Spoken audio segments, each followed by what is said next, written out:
Hello दोस्तों, कैसे हैं आप लोग। आई होप आप लोग अच्छे होंगे। तो फाइनली भाई दशहरा ख़त्म हो गया है, तो गाना आया है अंकुश राजा का डर लागे सजनवा। तो चलिए इस गाने को सुनते हैं, गाना कैसा लगता है आप लोग लास्ट में बताएंगे। तो चलिए वीडियो को स्टार्ट करते हैं, और वीडियो को आप लोग पूरे देखें, और मेरे चैनल पर नए हैं तो मेरे चैनल को लाइक और सब्सक्राइब जरूर कर लेना।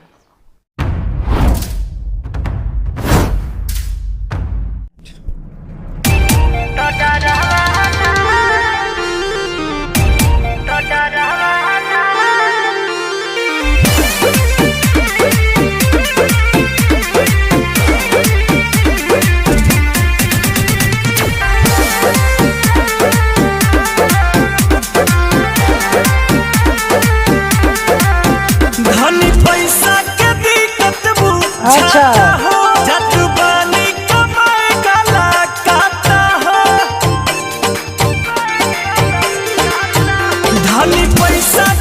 पूरा देहाती लुक में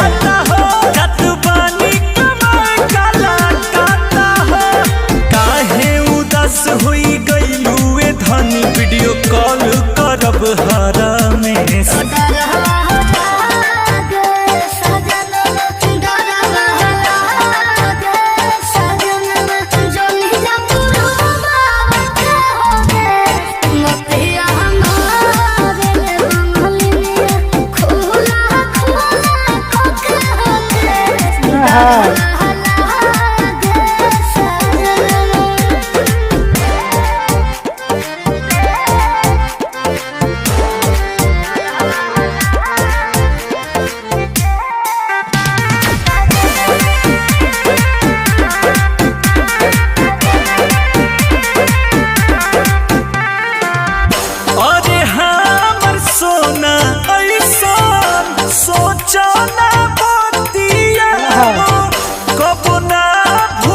एकदम देसी अंदाज में गाना है। सुघर सुरतिया हो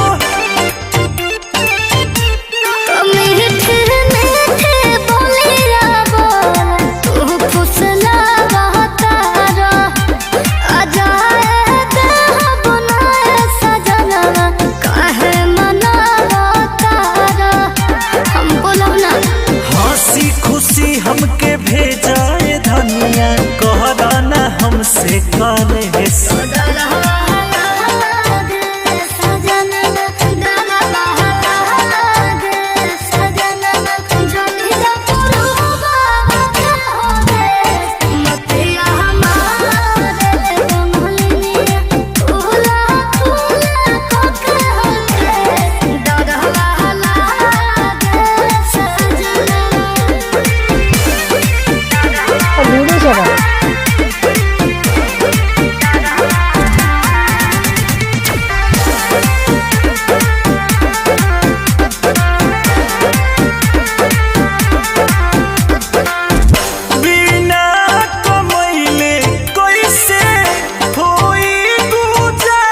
बात तो सही है भाई, बिना कमैले गुजारा ना हो।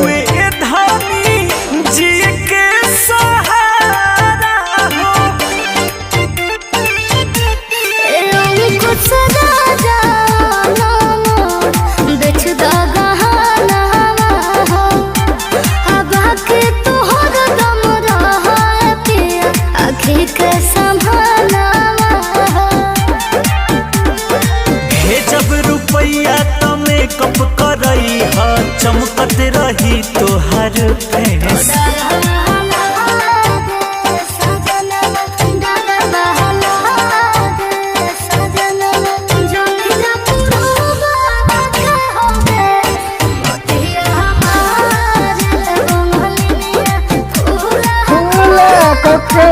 फेस जबरदस्त वीडियो भाई।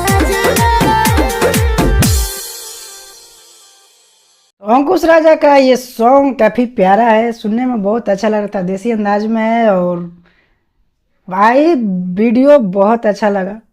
कमाने के लिए मनाते हैं अपने वाइफ को। गाना लिखे हैं उमेश अनमोल, विक्की बोस म्यूजिक दिए हैं, सिंगर अंकुश राजा एंड शिल्पी राज। तो काफ़ी ज़बरदस्त है गाना। फीचरिंग की है ज्योति सिंह। तो ज्योति सिंह के भाई खूबसूरती बहुत मस्त लगा वीडियो में, और वीडियो काफ़ी अच्छा लगा। गाना भी मस्त है, एकदम सुपर हिट गाना है। तो चलिए आप लोग जाइए, डिस्क्रिप्शन में लिंक है, वहां से आप लोग गाना को सुनिए। और बिल्कुल नए तो भाई मेरे चैनल को लाइक और सब्सक्राइब जरूर कर लेना। चलिए मिलते हैं नेक्स्ट वीडियो में, बाय बाय।